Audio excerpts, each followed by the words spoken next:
Somebody else who may well have an answer is the wonderful Fiona Hyslop, who's here, the Cabinet Secretary for Transport. And I have to say, of all the presentations today, this one's going to bring me great joy because I'm sure you have a policy announcement to come. No? More funding? No? Come and talk to us, Fiona. Thank you kindly.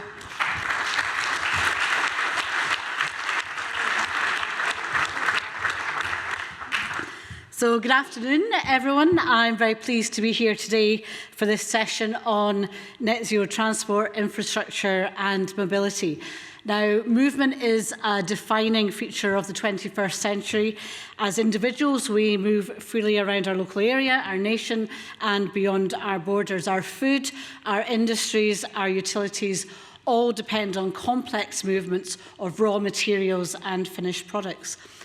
However, many of these journeys also emit greenhouse gases, with transport accounting for 28% of Scotland's total greenhouse gas emissions in 2021, more than any other sector in the economy.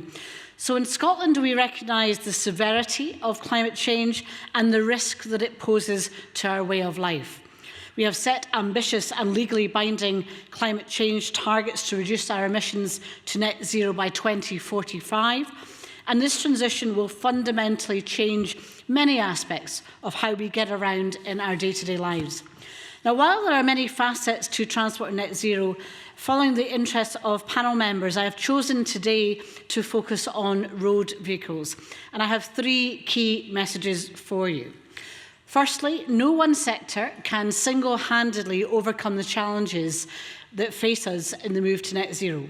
Whether your organisation forms part of the private sector, the public sector, academia or government, you have a part to play in stimulating change. Industry must act, the public sector must act, government must play its own part, and individuals must also make changes. None of us is wholly responsible. We must work together to create the change that we seek. Secondly, change is well underway. This is, of course, the 10th anniversary of this conference, and it is encouraging to see so many active travel projects, so many electric vehicles of all shapes and sizes already on our streets, from cargo bikes to buses. However, my third point is that all of us must go further, faster. We must embed the move to active travel and public transport in all parts of our society. We know cars will still be required, but we must move to zero-emission models which do not emit greenhouse gases or pollute the air. And we must improve the way in which we share information on what works.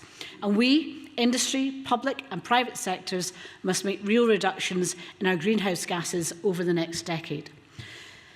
In Scotland, we seek a just transition to net zero. Just transition is about both the outcome, a fairer, greener future, and the way we get there in partnership with those most likely to be impacted by the change. To support that notion of fairness, it is crucial that Scotland harnesses the economic opportunities that arise from decarbonising our transport system. Billions of pounds will be invested into decarbonised energy infrastructure, skills and vehicles over the next few decades. The Scottish Government is committed to working with business to seize the opportunities that this investment will offer. And a good example of this is the recent development of the world's first fully electric fire engine as a collaboration between the Fire and Rescue Service and the Scottish Government. The Scottish Government provided the investment for a prototype demonstrator fire engine developed and built by the manufacturer Emergency One in Cumnock. This first ever fully electric fire engine is now in service in Clydesmill Community Fire Station in Cambuslang. And it is the subject of much interest from other fire and rescue services worldwide, offering the possibility of substantial orders in the future. I'm delighted to share that we can also expect Scotland's first electric ambulance to be delivered later this year. In addition to technological change, we are looking to move away from private vehicles and towards more sustainable public and active transport wherever possible. And we must go further and faster, quickly moving into areas that have until recently been seen as hard to decarbonise. Now, one of these areas is the road, haulage and logistics sector, a sector that is vital to our economy and our society. Trucks go into each and every one of our communities to bring basic necessities, as well as travelling vast distances down motorways to warehouses and factories. Now, the industry is working to transition some of these goods movements to rail and water where possible, but there will always be trucks on our roads and their emissions must be reduced. 2 years ago, the Scottish Government reached out to the road haulage sector and others to ask if the time was right to talk in more depth about moving to zero-emission trucks. And today it gives me great pleasure to unveil the result of what has been an extraordinary collaborative process between willing and enthusiastic partners. In Scotland, as of today, we have an HGV decarbonisation pathway co-designed by those who will play a part in delivering it. This pathway is based around the 4 key challenges posed by a move to zero-emission trucks: energy infrastructure, financial models, confidence in technological and commercial change, and workforce skills. It includes lessons from emerging solutions, and most importantly, it sets out the specific actions that task force members will take over the next few years to enable transition at scale and at pace. The pathway was developed by the Zero Emission Truck Task Force, a group of senior leaders with credibility and a deep understanding of the technical and commercial context required to make the transition work well for all concerned. The task force included members spanning road haulage, manufacturing, energy, government, union and commercial finance sectors, all of them well-informed and keen to make progress. So I'd like to thank every member of the task force for the time and expertise that they have put into understanding the hurdles and the opportunities which lie before us. And I'm deeply grateful for the collaborative spirit in which the task force members approach their role, and hope that they are proud, as I am, of the finished pathway. No single sector can decarbonise without building new relationships. The task force spent its initial meeting studying detailed background papers to help to build a shared understanding of each sector's role in decarbonising HGVs. And this stage was critical to the success of the task force, and the enduring networks that have formed will provide lasting benefits. While there are substantial challenges in moving away from diesel to electricity and hydrogen, it's been deeply reassuring to see the speed and pace of change that is already underway. The pathway document seeks out to set out in an easy and accessible format much of what we already know and what has been explored in similar sectors so far. Battery electric HGVs are already available at scale for smaller urban and back-to-base operations. Where the technology is proven and commercially viable, the task force is clear that energy companies and finance businesses should offer the appropriate products so that haulage firms can make the transition now. It's encouraging to see that some firms are already well engaged in this respect. Long-distance heavy haulage firms will need to consider whether battery electric or hydrogen is most likely to suit their operations.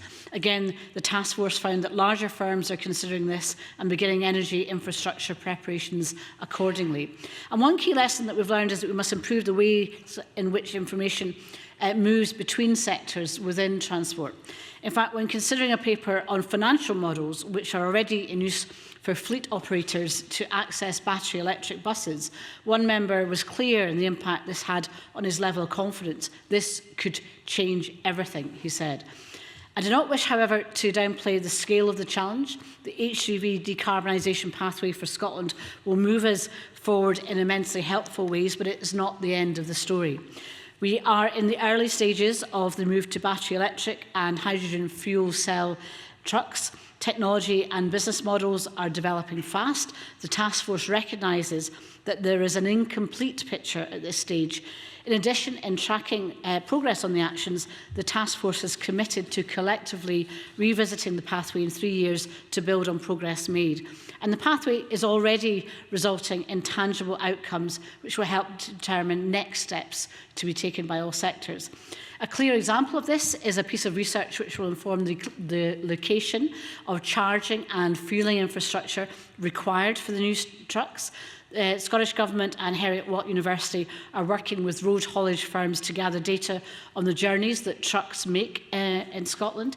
And using this, Heriot-Watt will then map the electricity and hydrogen infrastructure that will be needed when trucks are on long trips.